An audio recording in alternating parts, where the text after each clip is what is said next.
Thank you, Bill. That was beautiful. Thank you so much. And good morning, everyone, and welcome to Unity of Orange County. And happy Easter. Those of you who are watching us on YouTube, thank you for tuning in. Before we get started, I would like to affirm our vision and mission statement.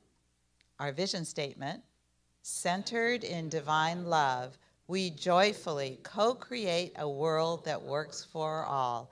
And our mission statement, to awaken, inspire, and transform lives.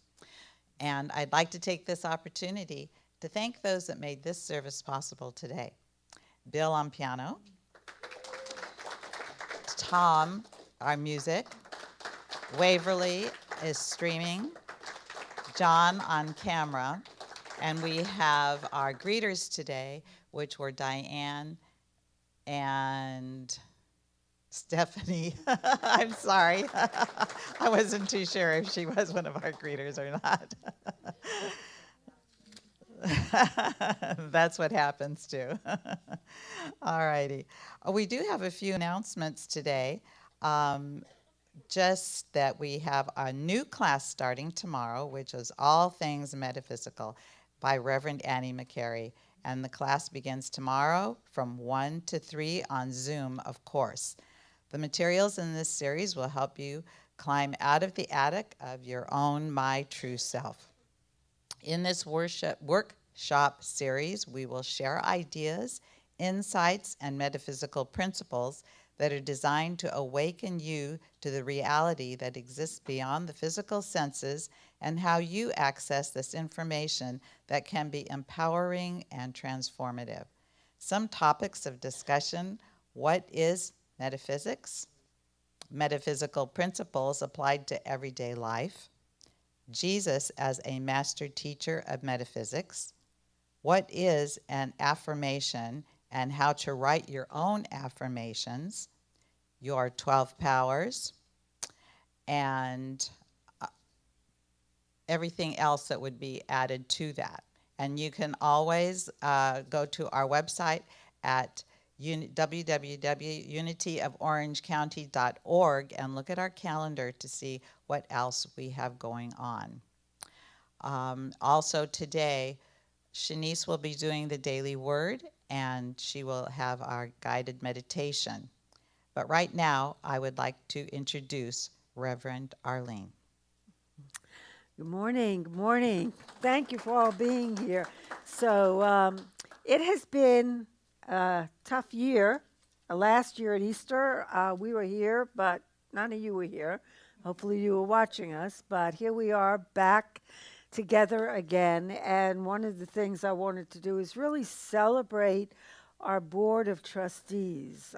This has been, for most churches, our church included, a really tough year for the church, but we're still here thanks to all of you and your support, but also thanks to our Board of Trustees, who has been doing a fabulous job keeping this church going.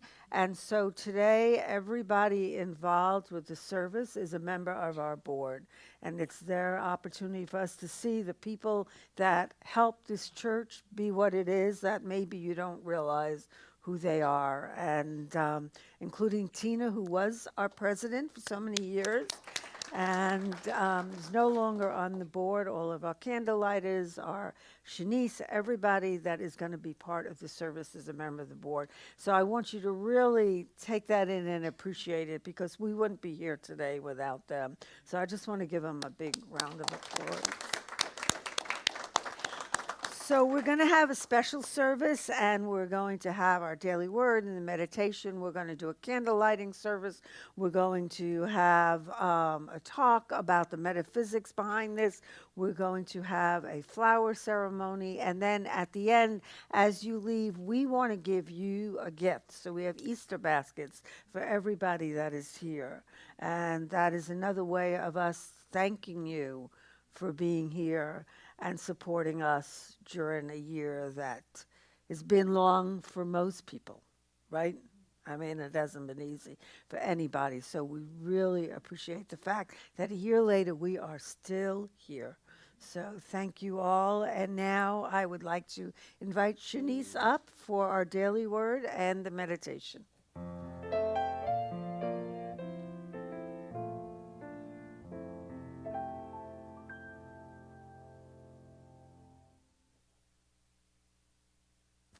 Good morning. And God morning. Happy Easter. It really is my privilege to share this celebration day with you. Sunday, April 4th, 2021, Easter Sunday. The word of the day is arise. I welcome my resurrection experience. I welcome my resurrection experience. In Mark's gospel, the women who come to anoint Jesus' body on Easter morning flee in terror when, after finding the tomb empty, they are told Jesus has been raised. Stories from early Christian communities describe a transformation from fear to faith as Jesus' earlier followers come to realize that not even death can hold Christ's spirit captive. With joyous faith, Jesus' followers greet one another, declaring, "He is risen," and affirming, "He has risen indeed." Letting go of fear, I say yes to my resurrection experience. Guided by the resurrecting power of the Christ Spirit within me, I am set free from the tomb of lack and limitation. I follow Jesus into the light of new awareness, a new dimension of life. Christ is risen in me. And from Mark 16, verse 6, but he said to them, "Do not be alarmed. You are looking for Jesus of Nazareth, who was crucified. He has been raised. He is not here." So I invite you to prepare yourself as we turn within and attune with this loving presence, our loving God of our understanding, the one. I just invite you to take a few deep, cleansing, clearing breaths, aligning with this very present moment,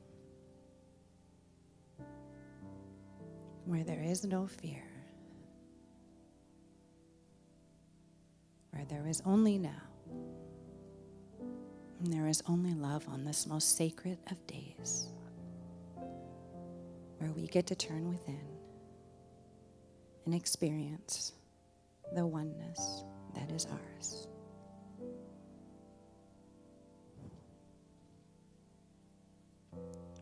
So I invite you to feel the earth vital and alive beneath you, holding you, supporting you. I invite you to feel the sun warming, shining on all of humanity, on you, light streaming from above you, filling you with warmth and life from the very top of your head all the way through your body, invigorating you, opening you, sparkling within you, and it rays back down into the earth.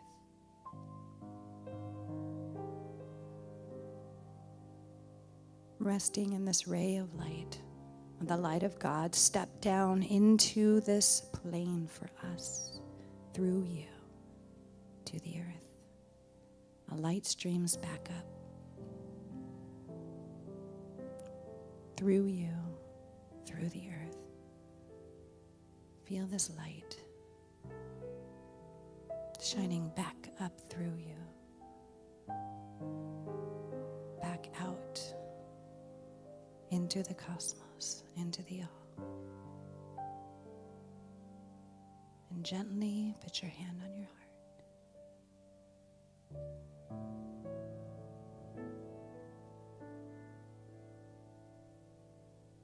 Feel how this light of God, this love of God, rays out through you like arms outstretched.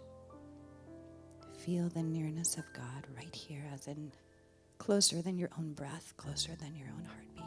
It's right here. and it's here for you. Soften your heart. Let everything else go. And open yourself to the love and to the light that came here for you right now and forever. We're going to rest in the silence, tuning in to receive our Easter insight. You are here. You are loved. You are whole. And we attune to the heart and might of God and rest in what is.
faith has made you well.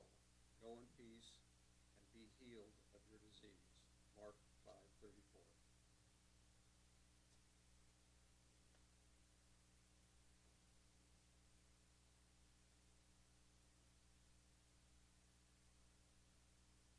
I light this candle for Christ's victory over grief and sadness.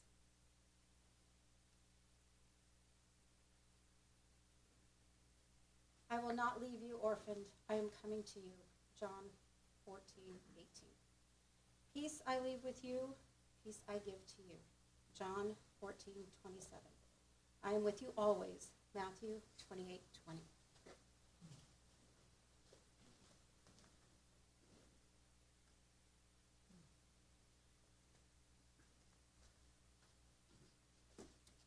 I light this candle for Christ's victory over hatred and forgiveness.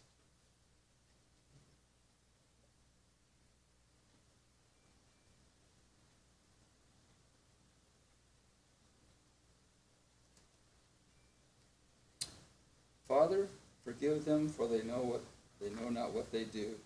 Luke 23:34. Love your enemies and pray for those who persecute you. Matthew 5:44.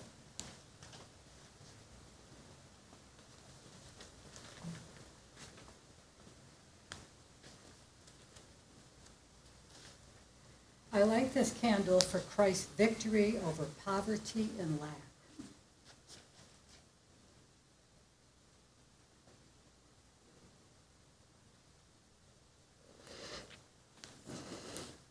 I am the bread of life. Whoever comes to me will never be hungry. John 6:35. I came that they might have life and have it abundantly. John 10:10.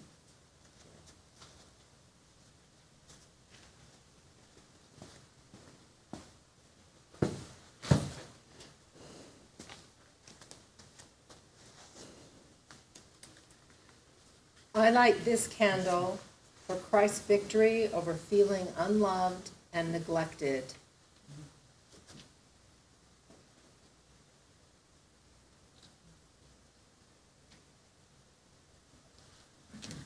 I have loved you with an everlasting love.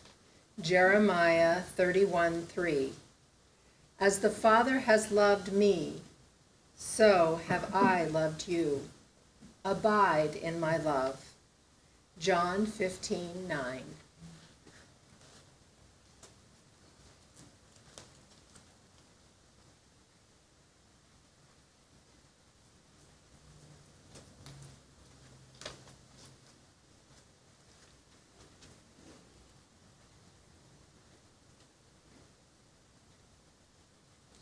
I light this candle for Christ's victory over guilt and condemnation.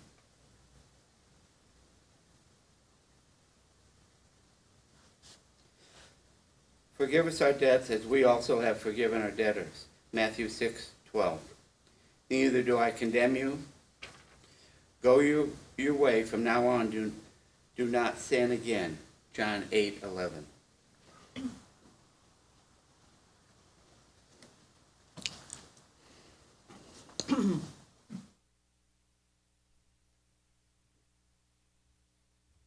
Wow, so much overcoming.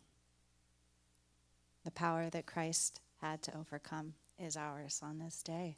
So in a sense, we're celebrating Easter, but it's almost like our spiritual birthday also. So we all heard Reverend Arlene talk on Palm Sunday, where she called us to courage. And that could not be any more needed from me than on this day. And it's really my honor and privilege to share the Easter talk for today.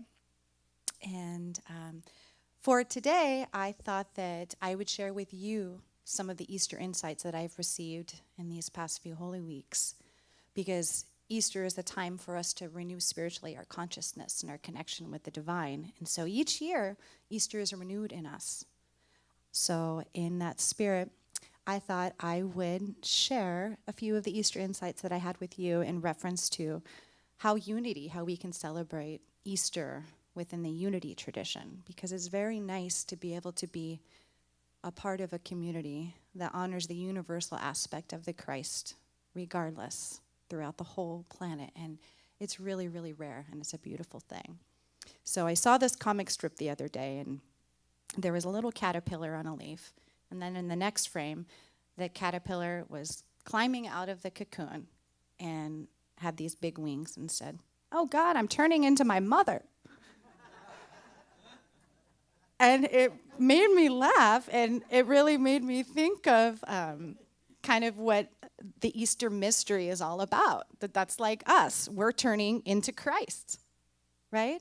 That same divine pattern that stepped down from the heavenly highest spheres, the I am in the very beginning, stepped down to lift us up, right?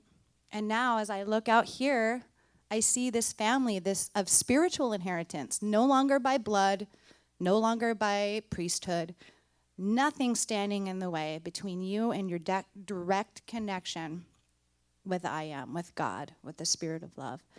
And for me, I mean, that's the Easter mystery, the deed that happened over 2,000 years ago. It's a mystery because it's even more active now.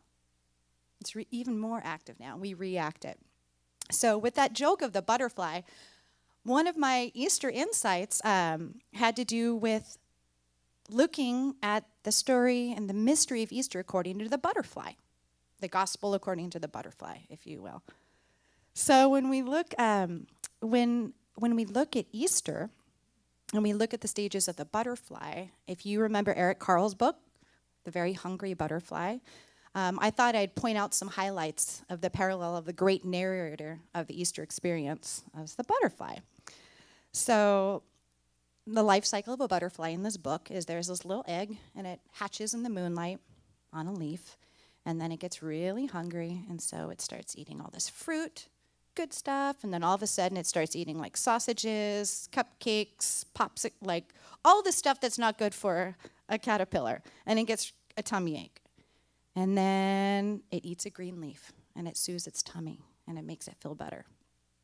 And then builds a little cocoon, and then it goes to sleep for a while. It rests. Looks like nothing at all is happening in there. And then all of a sudden, pop! Beautiful butterfly, right? We can see that in the caterpillar, that transformation, that metamorphosis. But for some reason, when it comes to humanity, when it comes to us, it's really hard for us to get past that, to see that things that seem like apparent death aren't permanent. So the butterfly, I think, really helps to remind us of the story of Jesus incarnating, of the Spirit of the High coming into human form. But when I'm speaking of that, I'm talking about consciousness, entering into the Christ consciousness. That seed, the butterfly, basically represents for us our soul, our consciousness, the stages that it goes through. So in Easter consciousness, we get to take another glimpse that the physical is actually a representation of spirit behind everything. Spirit behind everything. And so if we look at the stages, the egg stage, right?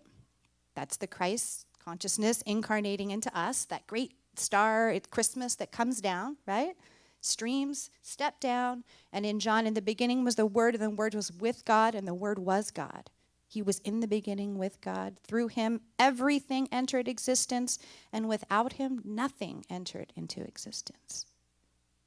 What existed in him was life in him, and the life was the light of all mankind. He came down to us. We're the little eggs. Here we are. We have that in us, that divine seed pattern. And then we have the caterpillar stage. That's us journeying through life, that very hungry caterpillar eating everything up. Sometimes we eat stuff up we shouldn't be eating up, and it gives us tummy aches, right? And then we return back to spirit. We eat the good green leaf. Green leaf is actually good on multiple levels for everybody. And then we're able to actually use our physical bodies to devour life, to expand our consciousness, expand our hearts, expand our life. For the caterpillar, it's all those leaves they munch that they're going to use for their next stage of development. For us, it's looking at our life experiences and seeing how they can expand our consciousness, expand our hearts, expand our spirit. That's what we devour up. And then we have, this is the hard one. This is where we get stuck around Easter. I know I do. We have the chrysalis stage, the pupa stage, bless you, where we've taken all this life stuff and we get stuck in our little tombs. And the caterpillar, the pupa, they hang upside down on the tree. Sound like someone else that we know? They hang upside down on the tree. Everything on the outside makes you think that they're dead, but they're resting. They're resting. Their old life is gone. Because a crucifixion means that you have to sacrifice everything that you were before for your new identity. And a crucifixion does not necessarily mean death. It means giving up, sacrificing what you were to emerge as something new. So when we look at the crucifixion of Jesus of Nazareth, he's also symbolically, metaphysically showing us that the old ways of the world are done. Descending into materiality, into looking at everything as purely physical is done. Because that's where death, that's where the lie of death comes in. When you look at everything instead, that everything that we see is actually spirit, and there is no death, because we know there is no death of consciousness. Consciousness changes and grows and ever expands. That's the impulse of all of life. Every atom. To express life fully. That's God's will for us. That's God's will for the universe. So when we have to crucify aspects of ourselves that might be blocking that, we should celebrate that, because that means it preludes the renewal of us, of who we're here to be. So we get stuck on that crucifixion stage, right? But guess what? We get to reemerge. So we talked about the stone being rolled away in the tomb and the daily word today. So if you can think of the chrysalis and the stone, which metaphysically, according to Charles Fillmore, is the body being rolled away, it's a doorway. So then after the crucifixion, when we break through all of our limited thinking, constraints of time, just imagine what your life would be like if you knew you could never die. Chew on that leaf for a moment. Imagine if you could never die, if there's nothing that could destroy you. Maybe traffic wouldn't seem so bad. Maybe you wouldn't be so scared to call that person you've been wanting to call but are really afraid of. If there is nothing that can destroy you, don't you feel more empowered to share all of what you've been given? Sometimes we say, you know, the James Dean idea, the carpe diem, seize the day, so that means we're going to do destructive things. No, that's not what I'm asking. Christ knew this. If you could live forever, maybe you might take a little bit more time to come down and open yourself up to people, because there's an eternity of time. There is no time. There's nothing that can get in the way of you expressing your Christhood, which is love. Easter is all about love. And we couldn't even earn it. It's just a part of us. So after the crucifixion, guess what we do? The butterfly comes out, doesn't even recognize itself. Our wings are our consciousness. Our wings are our ability to open our arms to each other and love each other. But it doesn't end there. They say there's 4 stages, but I want to bring up a point. The butterfly comes out. Mary goes to the tomb. Christ is not there. He's resurrected in spirit body because consciousness is united and reconciled to everything in the universe is him. There is no separation. When we think there's anything that can separate us from God, that's when we're stuck. So the butterfly stretches out its wings. The Christ shows us that there is no death. There's only transition. And we can fly.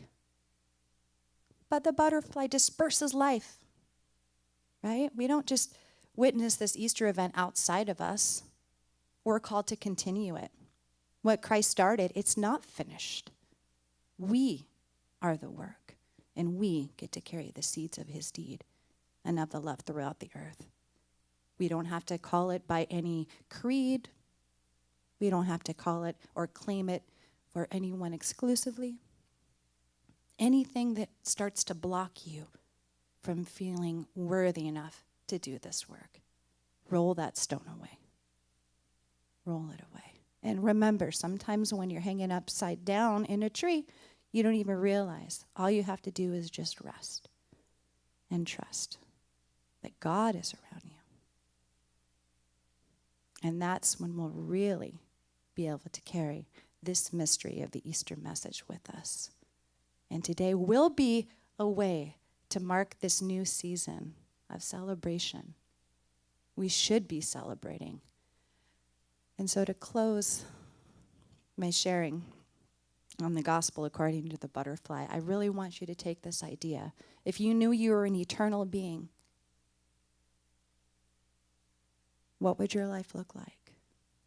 And if you ever get lost and you fall down 7 times, you get up 8, the Japanese say, right? To get up, you have to rise and you have to look up. That means raise your consciousness up. Affirm, be grateful for all of the gifts that God is already showing you. And if you look up, you might just see a butterfly to remind you of all that you can be. So in closing, to celebrate Happy Easter and that we too can rise, I thought that we would do a prayer. But since we can't sing, this is a prayer with our bodies. And this is hallelujah. So you at home, if you have space, I invite you to stand. If you here feel comfortable standing, please stand. I'm going to put my microphone down. And we're going to, hallelujah actually means he has risen. And that means, guess what? We can rise. And Reverend Arlene is rising too because she's on crutches today. So we're going to celebrate that. So we start with our hands on our hearts. And the mood of Easter is reverent. Reverence, wonder, and awe for this magnificent life that we get to see renewed each year.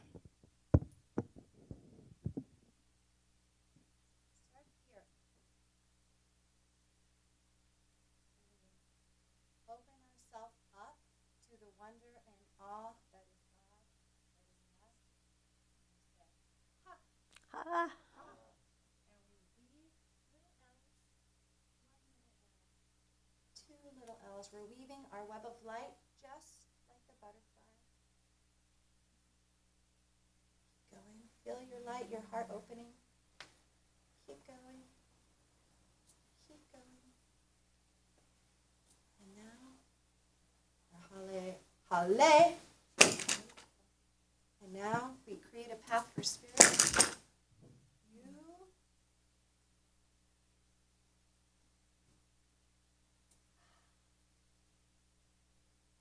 Back into you. Hallelujah. Hallelujah. And so it is.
Thank you, Bill. Thank you. And thank you, Shanice. That was wonderful. Thank you. And I want to thank all of our board members who are our candlelighters. Holly, our president, and Diane, and Stephanie, and Mark, and Tom, and Karen, and am I forgetting it? Where are they? Howard, right. And there's Mark. Okay. So on your seats was a rock that is painted and has a message for you, an Easter message. This is our chance this holiday to give you something as a remembrance of this holiday and the whole idea of being risen. And we also have our flowers up here, and they are roses. And roses always represent the coming and developing and opening up of spirit. So we're going to have our flower ceremony now. Usually we have a blessing attached to the flower, but this time your blessing is in an Easter egg in a basket you're going to get as you leave. So in every basket there is a blessing for you. But we're going to have a couple of our wonderful board members to come up here to get the flower, but stay socially distanced. So we're going to kind of do one side and then the other side. So when you are directed to come up to get your flower, please do so. And we're just going to have some music by a song called I Am Blessed as you're doing this. So.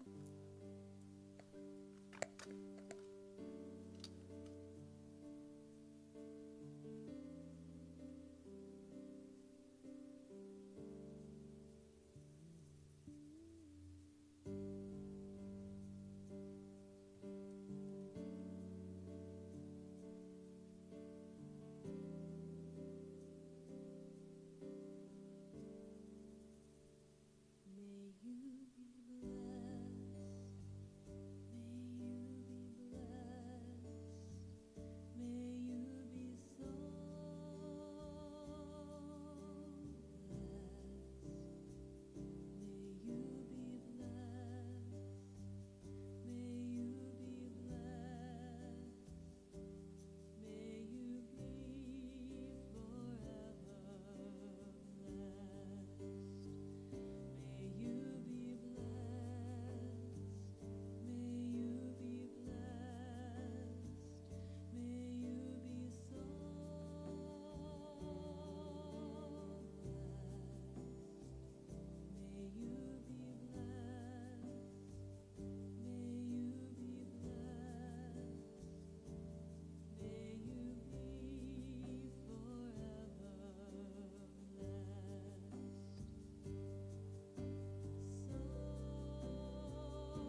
Thank you so much, Bill. Thank you so much, board members.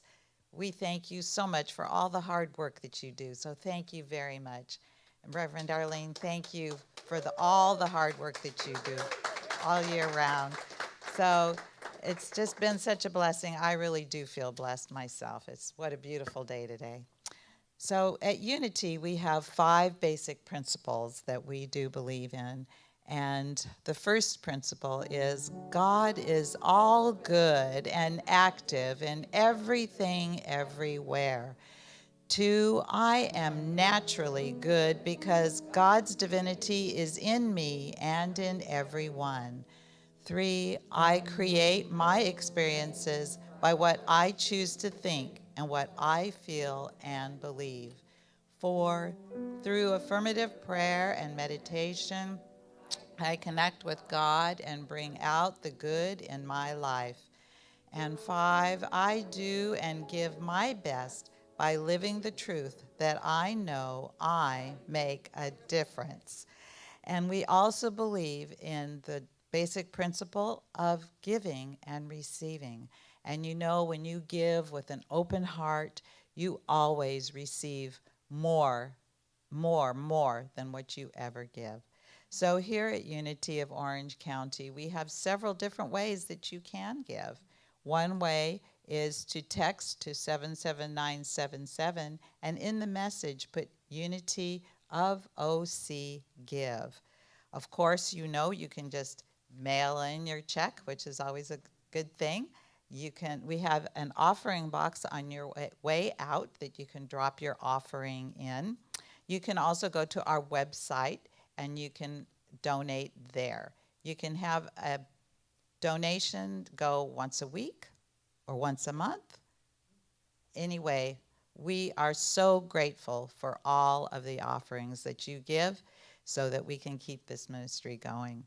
But let us bless our offerings now, and not just the ones that we're giving, but all the offerings that we receive here at the Unity of Orange County.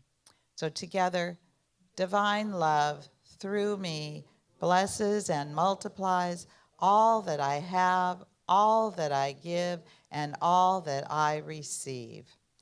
So remember, as you're leaving today, if you please take your chair coverings off and put them in the basket on the way out. Please exit out this door. Don't forget that the board has some wonderful little gift for you on the way out, a little Easter gift. So let us have our prayer of protection. The light of God surrounds us. The love of God enfolds us. The power of God protects us, and the presence of God watches over us. Wherever we are, God is, and all is well. Yay, God. Thank you. Have a blessed Easter. See you next week.